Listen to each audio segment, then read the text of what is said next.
Hello everybody, मैं doctor Saroj Gupta राजकीय मीरा कन्या महाविद्यालय उदयपुर में एसोसिएट प्रोफेसर के पद पर कार्यरत हूँ। मैं इतिहास विभाग में हूँ और आज आपको मैं प्रथम वर्ष कला के प्रश्न पत्र द्वितीय के बारे में बतलाऊंगी। इसमें आज हम शुरू करेंगे खलजी वंश में अलाउद्दीन खलजी, उसका प्रारंभिक जीवन और उसकी साम्राज्यवादी नीति के बारे में आज हम चर्चा करेंगे। अलाउद्दीन खलजी का समय है 1296 से 1317 ईस्वी तक। उसका प्रारंभिक जीवन क्या था? अलाउद्दीन के पिता का नाम शिहाबुद्दीन अहमद था। वह जलालुद्दीन का भाई था। अलाउद्दीन उसका सबसे बड़ा पुत्र था। उसका जन्म 1266 या 67 ईस्वी में हुआ था। अलाउद्दीन के पिता की मृत्यु होने पर उसका लालन पालन जलालुद्दीन ने किया था।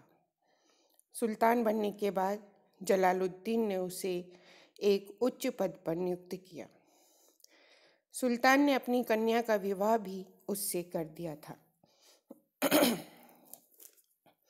1291 ईस्वी में सुल्तान ने उसे कड़ा का गवर्नर नियुक्त किया। 1292 ईस्वी में सुल्तान की आज्ञा से उसने भिलसा के राजा को हराया था। इसके बाद उसने देवगिरी पर आक्रमण किया। यहाँ पर वह सफल रहा और काफ़ी धनराशि उसे प्राप्त हुई। जुलाई 1206 ईस्वी में मानिकपुर के निकट अलाउद्दीन ने अपने चाचा की हत्या करा दी थी। जलालुद्दीन के कटे सिर को भाले में छेद कर समस्त सेना में घुमाया गया तथा अलाउद्दीन ने स्वयं को सुल्तान घोषित कर दिया। इसके बाद वह दिल्ली की ओर रवाना हुआ। मार्ग में उसने जनता को दक्षिण से लाया हुआ धन वितरित किया। इस बीच दिल्ली में जलालुद्दीन की विधवा बेगम ने अपने छोटे पुत्र कद्र खां को सुल्तान घोषित कर दिया था। दिल्ली पहुंचकर अलाउद्दीन ने दक्षिण से लाए सोना चांदी और धन का वितरण जागीरों में किया। उन्हें अपनी ओर बुला लिया। उसने एक सेना भेजकर जलालुद्दीन के बड़े पुत्र अरकली खां को मुल्तान में हराकर गिरफ्तार कर लिया था। दिल्ली में गद्दी पर बैठने के बाद भी उसने कुछ विरोधियों को सजा दी। उसके काल में 4 प्रमुख विद्रोह हुए प्रारंभिक काल में, जिनके बारे में हम अब आपको बतलाएंगे। पहला है नव मुसलमानों का विद्रोह। जलालुद्दीन के शासनकाल में बंदी मंगोलों को दिल्ली के निकट बसाया गया था। उन्होंने मुस्लिम धर्म स्वीकार कर लिया था। 1299 ईस्वी में नुसरत खां के साथ गुजरात के अभियान में उन्होंने भाग लिया था। वहाँ से लौटते समय उन्होंने विद्रोह किया। इसका कारण उनका लूट के माल का उचित भाग या कर ना मिलना था। नुसरत खां ने उनके विद्रोह को दबाकर सैकड़ों व्यक्तियों को कत्ल करा दिया। अलाउद्दीन ने दिल्ली के निकट उनकी स्त्रियों और बच्चों का कत्ल करवा दिया। नेक्स्ट है अकद खां का विद्रोह। जिस समय सुल्तान रणथंभौर से लौट रहा था, उस समय उसके भतीजे अकद खां और उसके साथियों ने उस पर अकेले में हमला किया। किसी तरह अलाउद्दीन ने अपनी जान बचाई। उसने सैनिकों को यह विश्वास दिलाया कि वह जीवित है। इसके बाद अलाउद्दीन या सुल्तान ने विद्रोहियों का पीछा किया। अकद खां और उसके समर्थकों को कत्ल करवा दिया गया। उसके भाइयों, जिनका विद्रोह से कोई संबंध नहीं था, संपत्ति जब्त कर ली गई और उन्हें बंदी बना लिया गया। तीसरा विद्रोह हुआ था अमीर उमर तथा मंगू खां का विद्रोह। ये दोनों व्यक्ति सुल्तान की बहन के पुत्र थे। जिस समय सुल्तान ने रणथंबोर का घेरा डाला हुआ था, उस समय इन दोनों ने बदायूं व अवध में विद्रोह कर दिया। यह विद्रोह शीघ्र ही दबा दिया गया तथा दोनों विद्रोही नेताओं को अंधा कर दिया गया। और लास्ट था हाजी मौला का विद्रोह। काजी अला उल मुल्क की मृत्यु के उपरांत वह उसके पद पर नियुक्त होना चाहता था, किंतु सुल्तान ने रतमर्दी को इस पद पर नियुक्त किया। जब सुल्तान रणथंबोर के घेरे में व्यस्त था तो उसने तब हाजी मौला ने अपना कुचक्र चलाना शुरू कर दिया। उसने एक सेना इकट्ठी कर ली तथा तमर्दी की हत्या कर दी। हाजी मौला ने इल्तुतमिश के एक वंशज को सुल्तान घोषित कर दिया तथा समझ शक्ति अपने हाथ में ले ली थी। सुल्तान ने उल्लुग खां को उसके विरुद्ध भेजा, किंतु उल्लुग खां के दिल्ली पहुंचने के पहले ही मलिक हमीउद्दीन नामक एक अधिकारी ने हाजी मौला को हराकर उसका वध कर दिया। उसके अनुयायियों का भी कत्ल कर दिया गया। इस प्रकार अलाउद्दीन के काल में ये 4 प्रमुख विद्रोह प्रारंभ में हुए, जिनका कि उसने सफलतापूर्वक दमन कर दिया था। अब है अलाउद्दीन की साम्राज्यवादी नीति क्या थे। अलाउद्दीन एक महत्वाकांक्षी शासक था। वह सिकंदर महान की तरह संसार को विजय करने के स्वप्न देखने लगा। उसने सिकंदर ए सानी की उपाधि धारण की और अपने सिक्कों पर उस उपाधि को भी अंकित करवाया। काजी अला उल मुल्क को जब सुल्तान के इस कार्य की सूचना मिली तो बहुत ही साहस के साथ अलाउद्दीन को कहा, आपको पहले भारतवर्ष के स्वतंत्र हिंदू राज्यों को विजय करना चाहिए और फिर अन्य विजयों के बारे में सोचना चाहिए।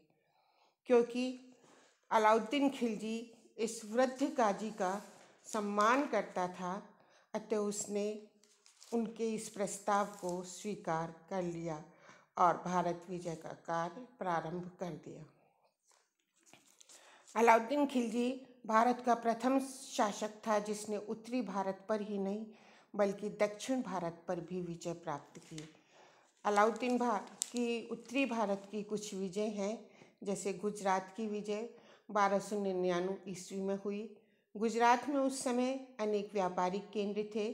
वह काफ़ी समृद्ध प्रदेश था। उसकी विजय करने के लिए सुल्तान ने उल्लुग खां तथा नुसरत खां के नेतृत्व में एक विशाल सेना भेजी। वहाँ का राजा कर्ण शत्रु का सामना न कर सका और अपनी पुत्री देवल देवी सहित दक्षिण की ओर भाग गया। अलाउद्दीन की सेनाओं ने गुजरात की सुंदर राजधानी अनहिलवाड़ या आधुनिक पाटन को बुरी तरह से लूट लिया और गुजरात को अपने अधिकार में कर लिया। नुसरत खां ने खम्मान के प्रसिद्ध बंदरगाह को भी खूब लूटा। इस लूट के दौरान मुसलमानों ने काफूर नामक एक निम्न जाति के हिंदू युवक को एक सौदागर से छीन लिया, जिसने उसे 1000 दीनारे देकर मोल लिया था। इसलिए मलिक काफूर को 1000 दीनारी भी कहा जाता है। नेक्स्ट है रणथंबोर की विजय। यह 1301 ईस्वी में हुई। रणथंबोर पर उस समय पृथ्वीराज चौहान का वंशज हमीर देव शासन कर रहा था। 1301 ईस्वी में अलाउद्दीन ने इसे विजय करने का निश्चय किया। रणथंबोर दुर्ग सैनिक दृष्टि से महत्वपूर्ण होने के अतिरिक्त हमीर ने कई ऐसे मंगोलों को शरण दे रखी थी जो दिल्ली सल्तनत के शत्रु थे। सुल्तान के आदेश से उल्लुग खां तथा नुसरत खां ने रणथंबोर पर आक्रमण किया और वहां के दुर्ग को घेर लिया। हमीर देव ने शत्रु का मुकाबला वीरता से किया और नुसरत खां को मौत के घाट उतार दिया। इसके बाद अलाउद्दीन स्वयं रणक्षेत्र में पहुंचा और युद्ध का संचालन किया। हमीर देव ने 11 माह तक सुल्तान का सामना बड़ी वीरता के साथ किया। उसके मुस्लिम साथियों ने भी उसका खूब साथ दिया।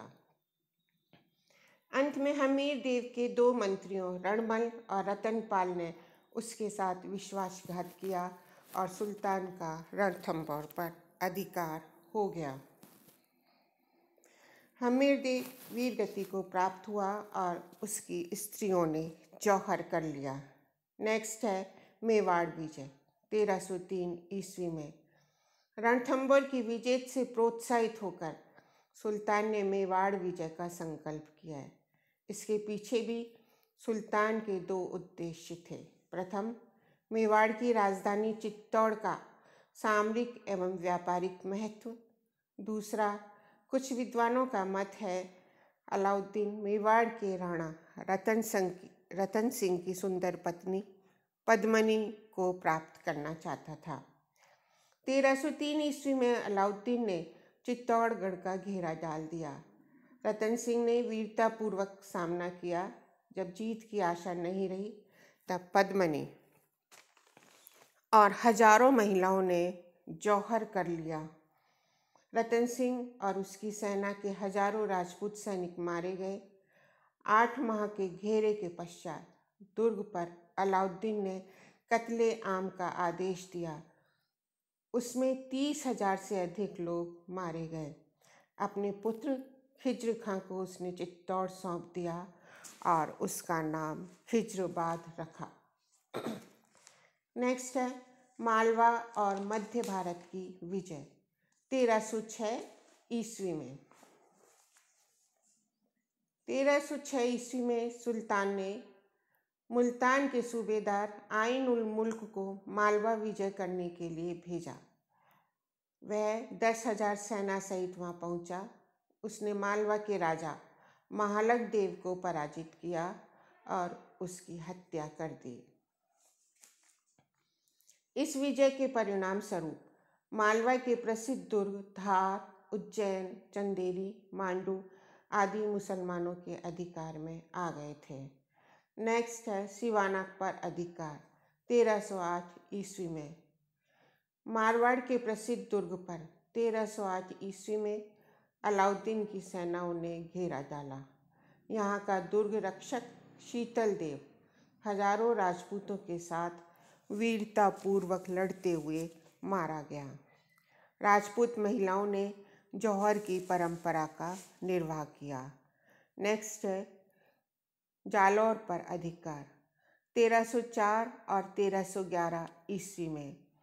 अलाउद्दीन ने 1304 ईस्वी में जालौर पर आक्रमण कर वहां के शासक कान्हड़ देव को अधीनता मानने के लिए बाध्य किया, किंतु कुछ समय बाद कान्हड़ देव ने पुनः स्वतंत्र शासक की तरह व्यवहार करना आरंभ किया।